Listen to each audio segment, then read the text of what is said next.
हे cuties. कई बार ऐसा होता है कि हम कुछ सीखने के लिए जाते हैं और फिर होता है ऐसा कि इतना सब कुछ देखकर हमें ऐसा लगता है कि हम कर पाएंगे या नहीं कर पाएंगे। और ऐसा ही होता है आरी वर्क में भी।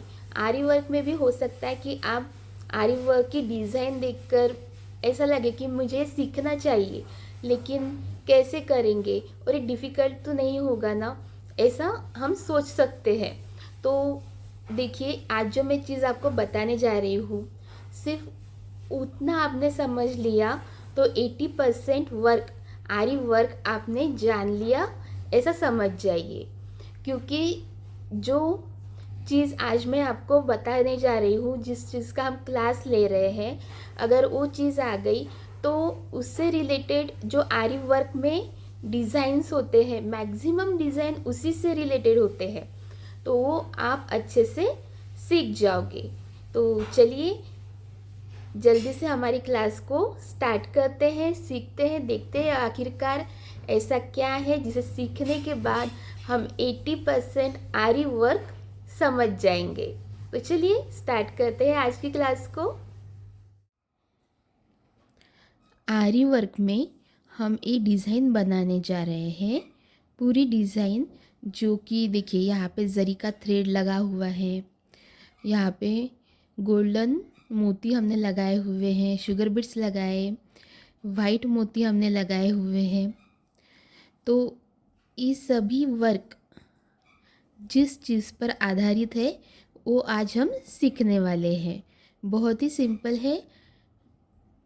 देखिए, यहाँ पे जो जरी का वर्क किया हुआ है वही हम आज सीखेंगे। क्योंकि अगर ए वर्क आपको आ गया, मीन्स आपको 80% आरी वर्क आ गया, ऐसा समझ जाइए। फिर आपको सिर्फ प्रैक्टिस की ज़रूरत है। जितनी ज़्यादा प्रैक्टिस आपकी होगी उतनी ज़्यादा फिनिशिंग आपके वर्क में आएगी और फिर आप इजीली आरी वर्क कर पाएंगे। अब देखिए, यहाँ पे जरी का थ्रेड का वर्क किया हुआ है, वैसे मोती का भी वर्क किया हुआ है। अब ये दोनों वर्क हमें डिफरेंट डिफरेंट दिख रहे हैं। जरी का थ्रेड है सिर्फ, और यहाँ पे हमने मोती लगाए हुए हैं। हो सकता है ये मोती हमने हैंड वर्क की जो नीडल आती है उससे भी हम लगा सकते हैं, लेकिन ये आरी वर्क की नीडल से लगाए हुए मोती हैं। आरी वर्क की जो नीडल आती है उससे लगाए हुए शुगर बीट से, और ये वाइट मोती भी उसी से लगाए हुए हैं। मीन्स देखिए, यहाँ पे जो आपको जरी का थ्रेड दिख रहा है और ये जो वर्क दिख रहा है, इन सब में आरी वर्क की नीडल ही यूज़ की गई है। और ये सभी वर्क एक दूसरे के साथ अच्छे से देखिए प्रेजेंट हो रहे हैं। तो ये कैसे किया हमने, हमें ऐसा क्या सीखना है जिसकी वजह से आरी वर्क एकदम इजी हो जाएगा। तो हमें इस जरी का थ्रेड सीखना है। इस जरी के थ्रेड से हम सिलाई कैसे कर पाएंगे, जरी के थ्रेड से हम वर्क कैसे कर पाएंगे, ये हमें सीखना है। और इतना हमने सीख लिया तो बाकी ये सभी कुछ हम सीख लेंगे आराम से, अच्छे से और फिनिशिंग के साथ भी। तो चलिए क्लास को शुरू करते हैं और सीखते हैं आज की इस क्लास में एक ऐसी चीज़ जिसकी वजह से आरी वर्क सिंपल हो जाता है। तो उसके लिए आपको एक नीडल लगेगी। देखिए, यहाँ पे तुलिप जापान की मैंने नीडल ली हुई है 24 0.4 mm की। और अब नीडल के साथ साथ हमें धागे की भी ज़रूरत होगी, क्योंकि धागे के बिना तो हम वर्क ही नहीं कर पाएंगे। तो हम जरी का थ्रेड लेंगे।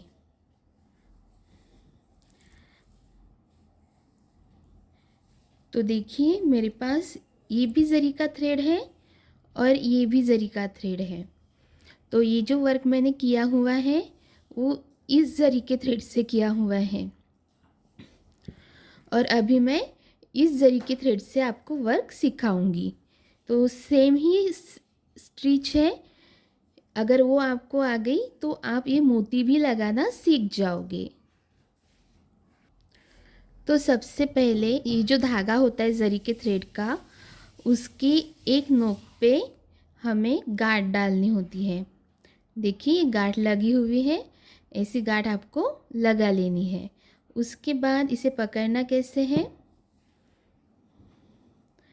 तो ऐसे छोड़ दीजिए और ऐसे पकड़ लीजिए और ये नीचे जाएगा हैंड, जहाँ पे भी हमें वर्क करना है। अब हमें यहाँ से वर्क करना है तो यहाँ पे हैंड जाएगा और देखिए इस नीडल को पकड़ना कैसे।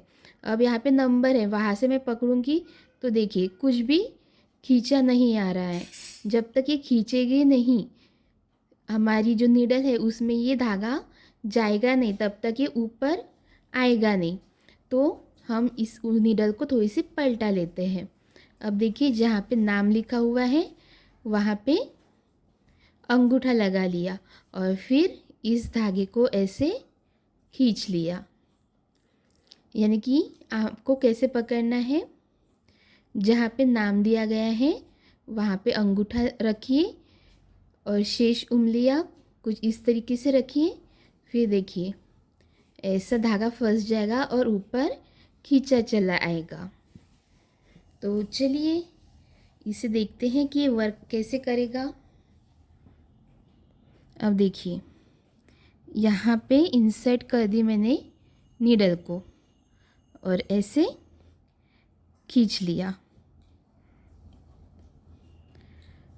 तो इतना देखिए इतना हो गया। उसके बाद अब इसी में से हमें नीडल को इंसर्ट करना है फिर से। देखिए ये जो लूप बन गया है ना, तो इसी लूप में से हमें फिर से इंसर्ट करना है, फिर से धागा अटकाना है और ऊपर खींच लेना है और ये एक स्टिच बन जाएगी। फिर से देखिए ये जो लूप है इसके अंदर हमने नीडल ऐसी डाल दी और ऊपर धागे को खींच लिया। धागे को अच्छे से हमें क्या करना है, पहले सुई में अटकाना है, उसके बाद ही खींचना है। अब फिर से देखिए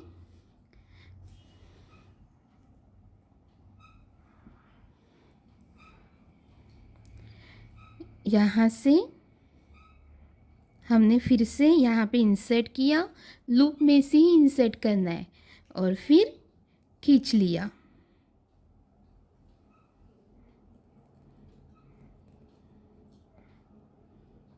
ऐसे मैं थोड़ा सा जूम करके भी दिखाती हूँ आपको कि ये वर्क कैसे करता है। देखिए ये हमारा लूप है पूरा इतना, इस लूप में से अंदर नीडल को डालना है और ऐसे इंसर्ट करना है नीचे की ओर और फिर धागे को अटका लेना है और ऊपर ऐसे खींच लेना है, तो ये स्टिच बन जाएगी। अब देखिए इसे कहते हैं चेन स्टिच। चेन स्टिच पर ही बाकी का वर्क जो है वो डिपेंड होता है। अगर आपको ये चेन स्टिच आ गई इसका मतलब है आपको 80% वर्क आ गया। अब देखिए कैसे मैं कर रही हूँ। देखिए ऐसा करने से हमारी स्टिच बन रही है और अब सेम वही प्रोसीजर करके हम मोती को ऐड करेंगे। देखिए अब ये चेन स्टिच हमें आ गई है, तो इसके बाद हम क्या करेंगे, नीडल में मोती डालेंगे। तो ये मोती मैंने नीडल में ऐसे डाल दिया, जहाँ पे नाम है वहीं पे अंगूठा रखा है और ऐसे इस उंगली से देखिए अनामिका है, इसकी वजह से हमने मोतियों को होल्ड करके रखा हुआ है। और अब चेन स्टिच हम जो बना रहे हैं उसी में देखिए ये जो लूप है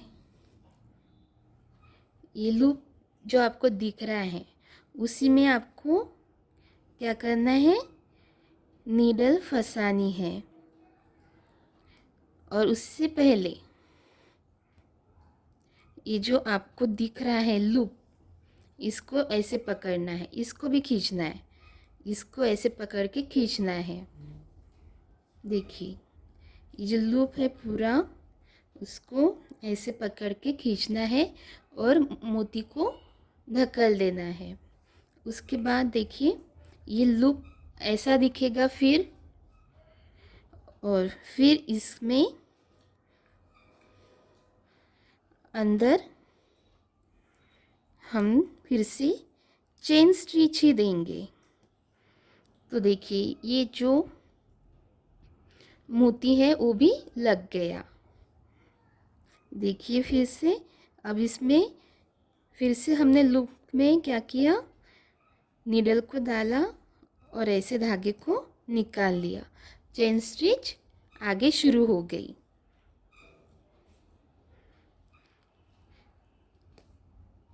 तो देखिए ऐसे ही यहाँ पे चेन स्टिच, पहले भी हम चेन स्टिच ले रहे थे, फिर हमने बीच में ही मोती डाल दिया, फिर से चेन स्टिच आगे ले रहे हैं। मीन्स अब यहाँ पे मैंने वाइट कलर का मोती आपको दिखाया हुआ है। गोल्डन मोती भी हम ऐसे ही लगाएंगे, शुगर बीड्स भी हम ऐसे ही लगाएंगे। इसका मतलब है कि सबसे इम्पॉर्टेंट है चेन स्टिच। अगर चेन स्टिच आपको आ गई तो आपको बाकी का वर्क भी आ गया। अब मैं आपको यहाँ पे एक गोल्डन मोती भी लगा के दिखाती हूँ कि वो किस तरीके से लगेगा। अब देखिए यहाँ पे हमारी स्टिच शुरू ही है। ये रहा हमारा लूप। लूप में हमने ऐसे फंसा दिया है नीडल को और ऐसे छोड़ देंगे हम मोती को, और फिर बाद में यहाँ पे ही ये लूप रहेगा ऐसे ही। लूप में से अंदर हम नीडल को डालेंगे और ऐसे पकड़ लेंगे। अब यहाँ पे मैंने ऑलरेडी इसका जरी का वर्क लगाया, जरी वर्क का जो थ्रेड है वो लगाया हुआ है, तो वो आ गया ऊपर, तो उसे छोड़ देंगे नीचे। और फिर से अब देखिए फिर से हम क्या करेंगे, हमारी जो चेन स्टिच है वो शुरू हो जाएगी। इसमें से ये वाला लेके आगे फिर से हमारी चेन स्टिच क्या हो गई, शुरू हो गई।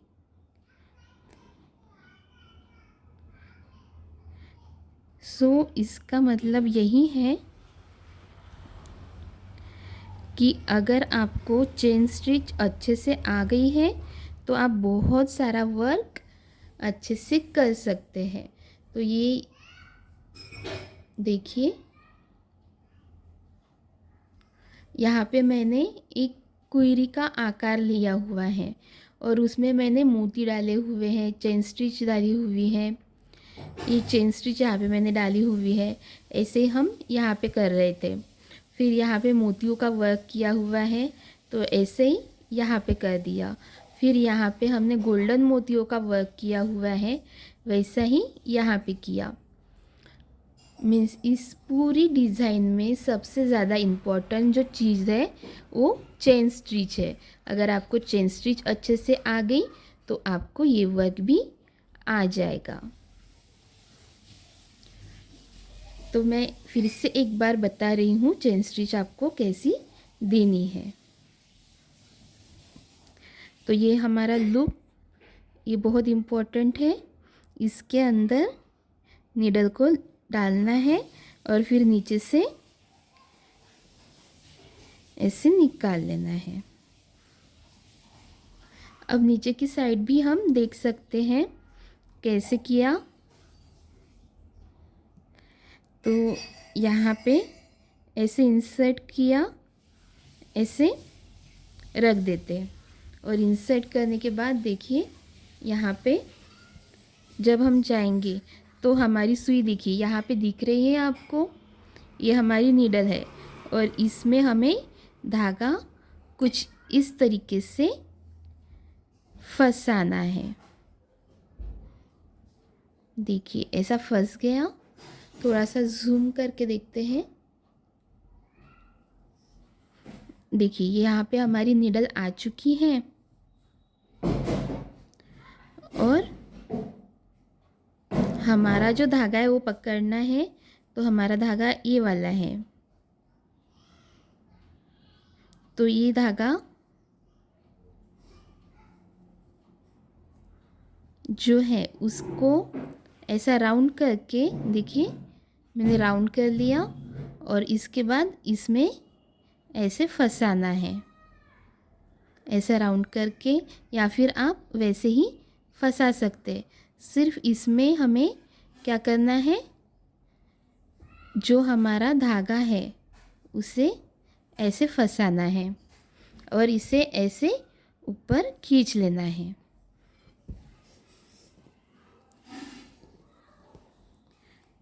तो देखिए यहाँ पे ऐसे खींच लेना है ऊपर और हमारा जो धागा है वो ऊपर चला आएगा। तो कुछ इस तरीके से हमें सबसे पहले सबसे ज़्यादा इम्पोर्टेंट चेन स्टिच है। तो चेन स्टिच को हमें सबसे पहले सीखना है अच्छे से और उसके बाद फिर हम ये मोतियों का वर्क सीखते हैं। ये हम शुगर बीड्स का वर्क सीखते हैं, क्योंकि चेन स्टिच अगर हमको अच्छे से आ गई तो उसके बाद आप ये वाला वर्क अच्छे से कर पाएंगे। तो सबसे ज़्यादा इम्पोर्टेंट आरी वर्क में चेन स्टिच है, जो आपका लगभग 80% काम करवा देती है। इसलिए चेन स्टिच पे ज़्यादा इम्पोर्टेंट है, उस पर ज़्यादा ध्यान देंगे तो वो अच्छे से समझ में आएगी। और एक बार वो आ गई, चेन स्टिच आपको अच्छे से आ गई, तो आपको ये वाला जो वर्क हमने किया हुआ है ये भी आ जाएगा।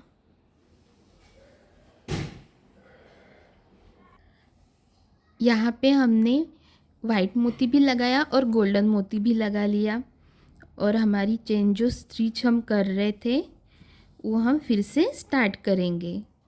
तो यहाँ से देखिए ऐसा धागा निकल कर आ गया है और उसे हम इसके अंदर से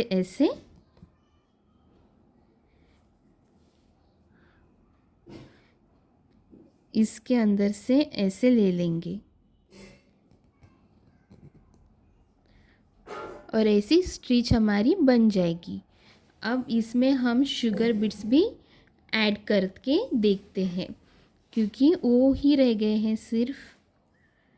फिर आपको ये समझ में ही आ जाएगा कि ये सारा वर्क हमने चेन स्टिच की हेल्प से ही किया है।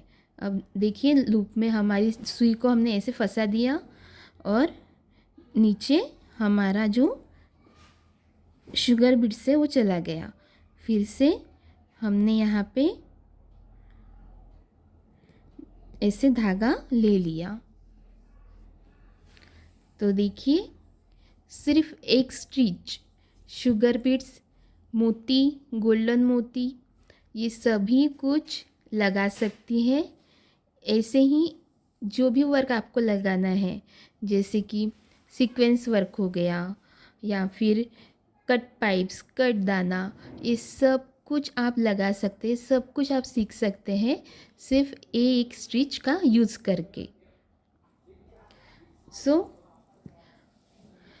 आपको ये स्टिच आना बहुत ज़्यादा इम्पोर्टेंट है। तो चेन स्टिच का वीडियो तो हमारे अवेलेबल है ही, आप जाकर देख सकते हैं, अच्छे से चेन स्टिच सीख सकते हैं और उसके बाद ऐसी कोई डिज़ाइन लेकर उसकी प्रैक्टिस भी कर सकते हैं। तो हमारे यहाँ तक पूरा हो गया। ये मैंने आपको बताने के लिए सिर्फ लगाया हुआ है। और देखिए गांठ देना कितना ज़्यादा इम्पोर्टेंट होता है। गांठ देना भी मैंने इसके पहले भी बहुत बार सिखाया हुआ है और किसी भी वीडियो में या फिर लाइव सेशन जहाँ पे हमारा होता है उसमें मैंने गांठ देना आपको बहुत बार सिखाया हुआ है। और देखिए अगर गांठ नहीं दी तो क्या हो सकता है। तो ये लूप जो है पहले अंदर जाएगा, फिर शुगर बीट्स को बाहर निकाला इसने, फिर मोती और फिर वाइट मोती, और ऐसे चेन स्टिच भी निकल जाती है। इसीलिए गांठ देना भी बहुत ज़्यादा इम्पॉर्टेंट है। तो दोनों चीज़ें अच्छे से सीखिएगा, चेन स्टिच और उसी की नॉट टाई करना, गांठ देना। तो इसे साखी टाका भी कहते हैं चेन स्टिच को। तो ये दो चीज़ें आपको अच्छे से सीखनी है, तब जाके आप एक अच्छा वर्क डिज़ाइन कर सकते हैं। आपको ये समझ में आ गया होगा कि अगर आरी वर्क अच्छे से सीखना है तो हमें चेन स्टिच अच्छे से आनी चाहिए, क्योंकि जो भी सिंपल सा वर्क हम देखते हैं, सिंपल ही नहीं हेवी वर्क में भी चेन स्टिच का बहुत ज़्यादा यूज़ होता है। चेन स्टिच के अगर आपको आ गई तो आप मोती लगा सकते हैं, शुगर बीट्स लगा सकते हैं, कट पाइप्स लगा सकते हैं, सीक्वेंस लगा सकते हैं और सभी कुछ वर्क आप कर सकते हैं चेन स्टिच की वजह से। इसीलिए चेन स्टिच अच्छे से आप सीख लीजिए, आपको बहुत सारा वर्क आरी वर्क का आ जाएगा। फिर उसके बाद से प्रैक्टिस की ज़रूरत है, प्रैक्टिस की वजह से आप में फिनिशिंग अच्छी आएगी और आप खुद के ही ब्लाउज़ हो या ड्रेस हो, दुपट्टा हो, इन सब को अच्छे से आरी वर्क कर सकते हैं। तो ये तो बहुत ही खुशी की बात है कि हम खुद ही डिज़ाइन करेंगे हमारे आउटफिट्स। तो आज के लिए इतना ही। अगर आपको हमारा वीडियो अच्छा लगा हो, आज का सेशन अच्छा लगा हो, तो कमेंट करके हमें बता सकते हैं। हमारे साथ जुड़ने के लिए, आरी वर्क अच्छे से सीखने के लिए हमारे चैनल को सब्सक्राइब कर लीजिए और मिलते हैं ऐसे ही कोई और टॉपिक लेकर अगले वीडियो में, अगले क्लास में। तब तक के लिए राधे राधे।